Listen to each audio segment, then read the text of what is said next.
Yan mga idol ang una kong setup. Maaga pa lang yan, 6 AM. So yan, makikita natin yung alpas. Dahan-dahan lumapit.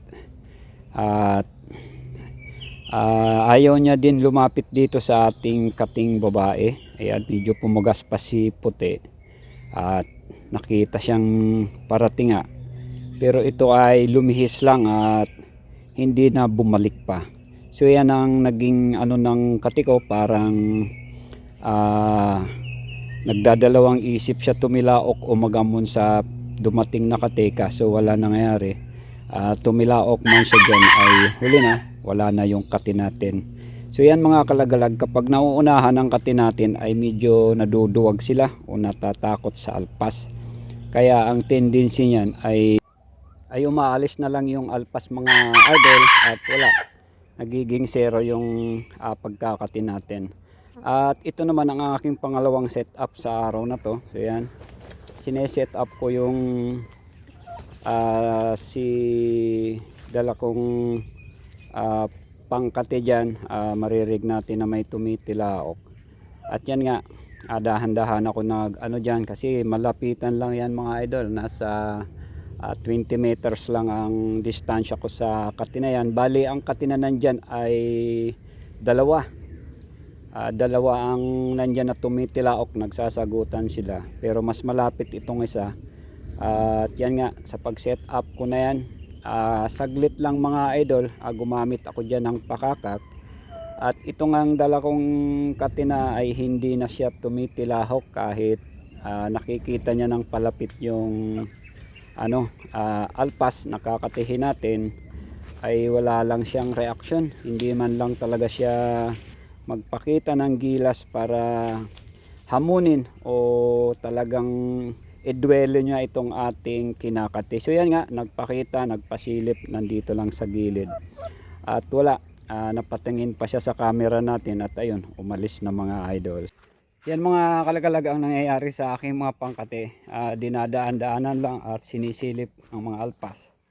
So wala tayong magagawa dahil ayaw nila sumalpok.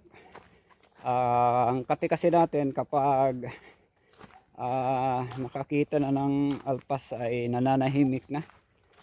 Kaya hindi sila agresibong lapitan ng ating pangkati dahil parang hindi naghahamon. Umaasa sa pakakak natin at kaya nangyayari yung mga alpas ay hindi talaga din agresibong sumalpok para sunggaban sila. Kaya itong mga pangkati natin ay pwedeng palitan natin next season dahil sa mga sinasabi nga, mga kasabihan na hindi kahiyang kahit ang mga kaliskis nito ay nasa bilang mga kalagalag. So ngayon ay pauwi na naman tayo dahil dalawang setup nga. Una ay pinasadahan lang tayo ng alpas. Pangalawang setup ko sa taas mga kalagalag, yun naman ay sinilip lang at tumingin pa sa camera natin. So yun na nangyayaring ganap sa ating paghahunting ngayon dito sa perimeter lang ng 5 km danger zone. So may nakasalubong pa ako dito pataas at paakyat ng ano. Kikiram po kuya. Yan, may mga paakyat ng papunta pa kayo ng ano kilometer? Diyan lang sa taas. Sa 5. Yan mga kalagalag, mga ano dito, mga magsasaka. Pupunta sila. Ginagamitan din lang ang motor para mas mabilis yung pag-akyat nila sa taas. So ako naman ay pababa na at dire-diretso na tayo. At ano pa tayo next day, magta-try pa tayo. Yung under training ko na si Tikoy ay aking susubukan kapag tayo naka-D-off naman sa trabaho. At sana makakuha na tayo ng live ulit tulad ng mga nakaraan na nakahuli tayo na hindi natin nalagyan ng camera. So minsan malas, kanina nga maganda yung setup ko naman, pangatlo, kaso yung camera ko naman nakalimutan ko i-set up o i-on yung camera at lumapit 3 labuyo, 2 lalaki at saka 1 inahin. So nung tingnan ko yung camera ko, walang na-record.